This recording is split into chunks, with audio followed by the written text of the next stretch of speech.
नमस्कार दोस्तों, मैं महेंद्र शर्मा स्वागत करता हूं मेरे YouTube चैनल में आपका। उम्मीद करता हूं आप खुश और स्वस्थ हैं दोस्तों।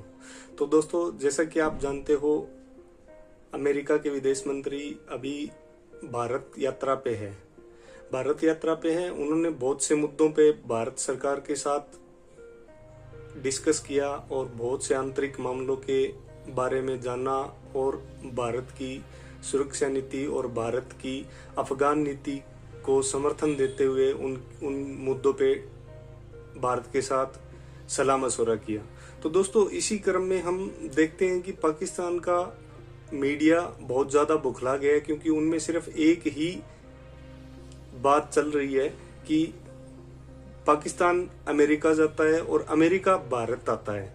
क्योंकि पीछे जितने भी विदेश मंत्री भारत का दौरा करते थे तो पाकिस्तान टकटकी लगाए बैठा होता था कि भारत का दौरा खत्म होते ही ये विदेशी मंत्री या विदेशी जो नेता है वो पाकिस्तान का दौरा करेंगे और हमारे लिए भी कुछ दे के जाएंगे या फिर हमारे लिए कुछ करके जाएंगे। जी साजदार साहब, ये जो आपने बात की, जिस तरह आपने कहा कि एक तरफ तो वो वहां पर पहुंचे और जाहिर है कि अफगानिस्तान के उस पे, और आप कह रहे हैं कि वो जो लेकर जाएंगे वो आपने बता दिया यहाँ से। जो हम बात कर रहे हैं कि फॉरेन मिनिस्टर जो इंडिया गए हैं और पाकिस्तान वो नहीं आए, यानी पाकिस्तान चलकर अमेरिका गया लेकिन अमेरिका चल के इंडिया गया। तो आप क्या समझते हैं कि क्या ये पाकिस्तान की इस हुकूमत की नाकामी आप समझते हैं कि वो उनको अपनी तरफ नहीं बुला सकी या अमेरिका से उस तरीके से एंगेज नहीं कर सकी, इस वजह से अब वो नुकसानात होंगे जिनका आप जिक्र कर रहे हैं? देखिए, इसमें सारी मिली जुली जो चीजें आपने बताई हैं, इसमें सभी चीजें हैं। एक तो पाकिस्तान की फॉरेन पॉलिसी में अदम उनकी तवज्जो। नवाज शरीफ पीरियड में 5 साल पाकिस्तान का कोई फॉरेन मिनिस्टर नहीं था। आज भी हमारे फॉरेन मिनिस्टर साहब जो है उनका वो आपको शायद ये अंदाजा होगा, आप पाकिस्तान में बैठी हैं, कि उनका और मोईद यूसुफ साहब में दोनों में तनाव है। कुरैशी साहब में और मोईद यूसुफ साहब में दोनों कंफ्यूज्ड हैं, बल्कि यहां तक एक दूसरे के साथ उन्होंने कहा है कि हम कंट्री डिवाइड कर लें। मोईद यूसुफ साहब ने उनको एहतजाज रिकॉर्ड कराया है कि आपको नहीं पता कि अमेरिका से डील किस तरह करनी है या फॉरेन पॉलिसी को किस तरह एडवोकेसी। तो उसमें बिल्कुल ये बात आपकी ठीक है। एक तो फ्लेवर ऑफ पाकिस्तान, मैं जिस तरह मैं छोटा सा यहाँ पे ऐड करना चाहूंगा, मैं फॉरेन पॉलिसी पे अथॉरिटी तो नहीं है, लेकिन पुअरली नेगोशिएटेड जिस तरीके से तालिबान के को आपने फैसिलिटेट किया, आप चाहते तो कश्मीर पे अमेरिका की सपोर्ट ले सकते थे, लेकिन मैंने बताया कि हमेशा आपकी फॉरेन पॉलिसी कमजोर रही है। लोगों के आपकी फॉरेन पॉलिसी एस्टेब्लिशमेंट के इंटरेस्ट बेस होती है, नेशनल इंटरेस्ट बेस नहीं होती।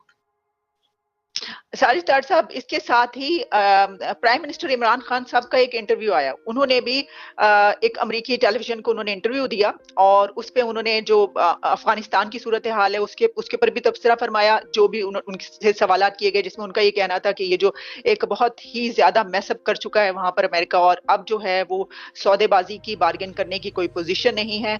और इसके अलावा उन्होंने कहा कि नहीं, हमने जो है वो जंगजू वहां पर नहीं भेजे, हमें जो है वो सबूत फराहम किया जाए। और खवातीन के हवाले से जो उन्होंने एक बात पहले कही थी, आप जानती हैं, लिबास के हवाले से, कि इस वजह से ये सब कुछ होता है, तो उन्होंने उसको कहा कि नहीं, ये मैंने ऐसे नहीं किया था, रेक्टिफाई किया। लेकिन अब आप बताइए कि आप उनके इस पूरे इंटरव्यू में अफगानिस्तान और सिचुएशन पर क्या कहेंगे? मुझे 3-4 पॉइंट्स जो मेरी रिजर्वेशंस है उस पे वो थी। एक तो खान साहब ने काफी चीजें दोबारा वही रिपीट की जो पिछले इंटरव्यू में की, जिस तरह उन्होंने डेफिनेटली नॉट का कहा कि हम पीस में साथ हैं लेकिन हम शरारतों में साथ नहीं है जिस तरह हम पहले थे। उन्होंने अपने तहफ़्फ़ुज़ात दिए कि 30 लाख मुहाजिरीन हैं और मुहाजिरीन आएंगे। इन चीजों पे बिल्कुल ठीक थे खान साहब। बिल्कुल अफगानिस्तान की हिस्ट्री उन्होंने बताई और उन्होंने अपने माजी की चीजें बताई कि मैं I was always for the political solution.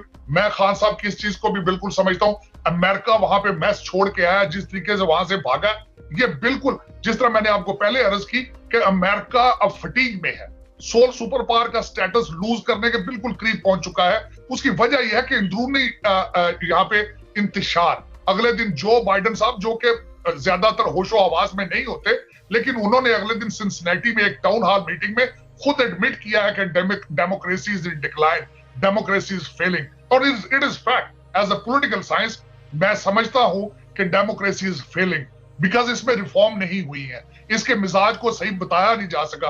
आपने जबरदस्ती, इसकी एक मिसाल दूंगा, अमेरिका ने डेमोक्रेसी को विद गन्स इन्फोर्स करने का कि कोशिश कई ममालिक में, मिडल ईस्ट में कई ममालिक में अपनी मर्जी की, जिस तरह इजिप्ट की मिसाल है, अगर इनकी मर्जी का बंदा ना इलेक्शन जीते तो फिर वहां फिर दोबारा जो डिक्टेटरशिप ले आते हैं। तो democracy is facing very challenges. और अब मजा इस बात का इनको आया है कि इनके बैक यार्ड में डेमोक्रेसी फेल हो रही है। आधा कंट्री आज भी समझता है कि उनसे इलेक्शन उनसे चोरी किया गया है।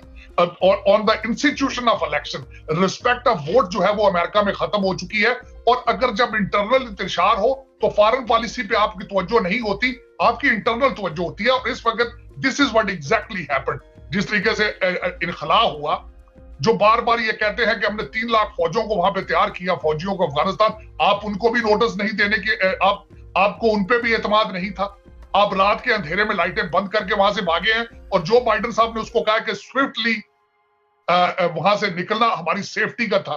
तो आपको उन 3 लाख फौजियों से भी खतरा था।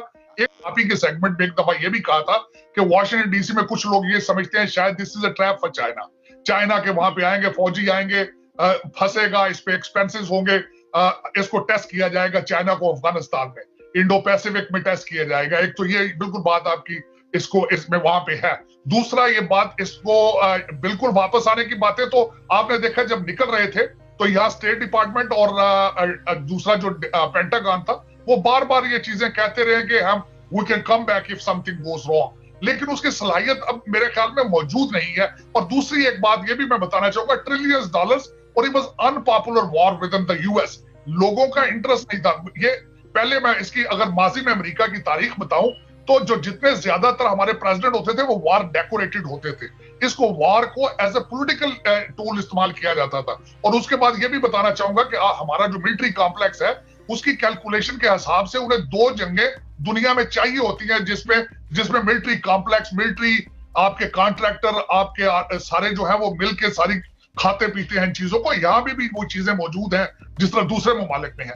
लेकिन खान साहब का लेकिन अगर हम इसको इस तरह देखें जिस तरह आपने भी कहा कि हाँ ये बात तो अगर वापस जाने की अगर ये बात की जा रही है कि अब इनको वापस जाना पड़ेगा अफगानिस्तान में, जो सूरत हाल बनने वाली है दुनिया की, लेकिन जो अवाम है वहां की और जो फौजी हैं वो तो बड़े खिलाफ हैं इसके, यानी वो ये कह रहे हैं कि ठीक है अब विड्रॉल हो गया तो दोबारा नहीं जाएंगे। तो ये तो बड़ी एक वहां पे मुल्क के अंदर ही बड़ी सिचुएशन खराब नहीं हो जाएगी? सिचुएशन इसमें इस वक्त अमेरिकन डिफेंस जो हमारे उसका इरादा ये है कि अब 2-3 तरीके, एक तो मैं जिस तरह बता रहा था Indo Pacific is a big challenge right now for US. दूसरी सबसे बड़ी बात यह है कि अमेरिकन ये समझते हैं, अमेरिकन डिफेंस जो माइंडसेट है वो समझता है कि हम सैटेलाइट से, हम मिसाइल सिस्टम के साथ इन चीजों को कंट्रोल करेंगे। बल्कि यहां तक अगले दिन मैं एक आर्टिकल पढ़ रहा था कि इंडो पैसिफिक में अब जो शिप हैं वो भी अनमैन्ड होंगे, उन पे इंसान नहीं होगा और शिप जाके लड़ेंगे। अब उसमें मैं खास आपके खासकर उस हवाले से आना चाहूंगा। उसमें मुझे एक चीज पे बार बार एतराज था, जो जूडी वोर्डॉफ जिसने जो खातून जिन्होंने इंटरव्यू किया है पीबीएस की, बड़ी मैच्योर पुरानी वो एंकर है, उन्होंने बार बार तालिबान बैठे हैं आपने अपना नुमाइंदा जो गनी साहब है उनको टेबल पे नहीं बिठाया। उसी दहशतगर्द ग्रुप जिसको आप बार बार टेररिस्ट कहते हैं, आप खुद उनसे नेगोशिएट कर ले तो ठीक है। अगर पाकिस्तान आईएसआई या किसी और के रिलेशनशिप हो तो वो नहीं है। मेरा मकसद इनके अपना डबल स्टैंडर्ड कंफ्यूजन एक अजीब सी बात थी। लेकिन खान साहब मेरे ख्याल में जाती तौर पर पूछे, खान साहब डन अ वंडरफुल जॉब। ना सिर्फ इसमें खान साहब ने बिल्कुल सही तरीके से एक्सप्लेन किया बार बार कि what is the position of Pakistan in the Afghanistan, बल्कि उसके उनमें उन्होंने खासकर जब ये कहा कि we are still waiting for the political solution. और मेरे ख्याल में मुझसे आजकल एक और यहाँ पे लोकल टीवी चैनल में पूछा, मैं अभी होपफुल हूं कि it will be a political solution और Taliban has a upper hand. Taliban अपनी मर्जी की गवर्नमेंट बनाएंगे और गनी साहब की गवर्नमेंट को अपनी मर्जी के हिसाब से नुमाइंदगी देगी। ठीक, ये जो आप बात करें बिल्कुल यहाँ पे भी बहुत से हलकों में ये कहा जा रहा है कि आज तक अमेरिका को इस हवाले से जो है मतलब बहुत सारी चीजें ऐसी हुई जिसमें प्राइम मिनिस्टर इमरान खान जो है उन्होंने बड़ा स्ट्रेट फॉरवर्ड एक वो किया। गो कि एक तरफ हम ये कहते हैं कि डिप्लोमेसी में इस तरह का एक बिल्कुल डायरेक्ट वो नहीं होना चाहिए रुझान कि फिर कोई आपसे बिल्कुल ही दूर चला जाए, बिगड़ जाए और आपको जब जरूरत है पड़े। लेकिन दूसरी तरफ ये भी कहा जा रहा है कुछ हलकों में कि आज से पहले पाकिस्तान की तारीख में इतना डायरेक्ट किसी ने भी नहीं कहा था, किसी पॉलिटिशियन ने अमेरिका को। तो अच्छा सर, एक और बात बताइएगा, इंटरनल पॉलिटिक्स भी बहुत चलती रहती है, वो भी जाहिर है कि आप वहां पर बैठकर देखते ही रहते होंगे पाकिस्तान की, जिस तरह कश्मीर के इलेक्शन में उस पे ऊपर तो बहुत ही हंगामा हो रहा है, बहुत लड़ाइयां हो रही हैं, उसी तरह जो नवाज शरीफ साहब हैं वो बाहर बैठे और उनसे वो मिलने अफगानिस्तान के मुशीर चले गए, उसके ऊपर एक बहुत बड़ा जो है वो डिस्प्यूट खड़ा हुआ, उसके ऊपर उनको गद्दार और बहुत कुछ कहा गया। आपका इस बारे में क्या पर्सपेक्टिव है? एक तो मैं बिल्कुल पाकिस्तान जो सर्टिफिकेट गद्दारी का और काफर होने का सर्टिफिकेट है बड़ी इजी दे दिया जाता है, लेकिन मेरे थोड़ी सी रिजर्वेशन है कि इस खासकर इंसान इस बंदे से अफगानिस्तान की जिसने पाकिस्तान के बारे में बड़े गंदे अल्फाज इस्तेमाल किए, गनी साहब ने बड़े इल्जामात लगाए अपने हिस्ट्री में, और हमारे जो 3 दफा के प्राइम मिनिस्टर हैं उनको थोड़ी सी एहतियात करनी चाहिए थी इनसे मिलने के लिए। लेकिन मेरा पॉइंट ऑफ व्यू इसमें सोचिएगा, मेरे ख्याल में इंटेंशनली उनसे मिलके तस्वीर खिंचवा के उसको पब्लिक किया गया। उसकी वजह यह है कि मेरे ख्याल में नवाज शरीफ साहब ने सिग्नल दिया है अमेरिका को और वेस्ट को, बरतानिया को, कि I can go there and protect your interest. इसको पॉलिटिकल उन्होंने यूज किया एज अ टूल के लिए। This is what my opinion on it. लेकिन मेरे ख्याल में ये गलत मूव थी, और मेरे ख्याल में जाती तौर पर मुझसे पूछे as a political scientist, Nawaz Sharif Sahab के जो पॉलिटिकल एडवाइजर हैं वो इतने ज्यादा समझदार नहीं है। उसका दूसरा रेफरेंस ये है, जिस तरीके से पाकिस्तान में पीडीएम के जलसों में जिस तरह की तकारीर नवाज शरीफ साहब ने की, उन्होंने अपने आप को पॉलिटिकली डैमेज किया। इसमें एक और बात जो मुझे सुनने को मिली टेलीविजन चैनल पे, इसके ऊपर जब तबसरे हो रहे हैं, मोबाइल से हो रहे हैं, तो डिबेट में ये भी एक कहा गया, एक तरफ से ये बात सुनने को मिली कि दरअसल उससे पहले सिर्फ यही नहीं बल्कि नवाज शरीफ की बात, टॉक या मुलाकात जो है वो अमेरिकन CIA की जो अथॉरिटीज है उनसे भी हुई। यानी जो आपने बात की उसको ये सेकंड अगर आप कह लें तो यही कहा जा रहा है कि दरअसल वहां पे जो है उनकी था लिंक या कोई बात हुई है। तो आपको लगता है कि नवाज शरीफ के लिए कोई जगह पॉलिटिकली बनने जा रही है या ऐसा हो सकता है? मेरे ख्याल में देखें, अगर पाकिस्तान की सियासी सिचुएशन तो आपको पता है जिस तरह की है, जिस तरीके से अभी मैं अपने रिजर्वेशंस बताना पसंद करूंगा कि जो कुछ आजाद कश्मीर में हुआ, जिस तरीके से मेरे ख्याल में गैर सियासी तरीके से जो चीजें की गई हैं, मैं I would love to express myself, लेकिन उसमें मेरे ख्याल में फ्यूचर में अगर खान साहब डिलीवर नहीं कर पाते तो फिर एक अलायंस गवर्नमेंट में या किसी चीज में डेफिनेटली। और आपको पता होगा कि शहबाज शरीफ साहब जिस तरीके से एस्टेब्लिशमेंट के साथ हमेशा राब्ते में रहते हैं, हमेशा कोशिशें कर रहे होते हैं, तो ये नेवर नो किसी पैकेज के हिस्से में कोई सूबे जिस तरह बट रहे हो तो उसमें शायद पंजाब में इनको पोजीशन या एडजस्ट किया जाए, और उसी की तैयारी करते रहते हैं। नवाज शरीफ साहब उसी तनाजर के साथ मीटिंगें करते रहते हैं। अल्टीमेटली अगर अमेरिकन किसी से मिले हैं तो अल्टीमेटली इन्होंने एश्योरेंस कराई होगी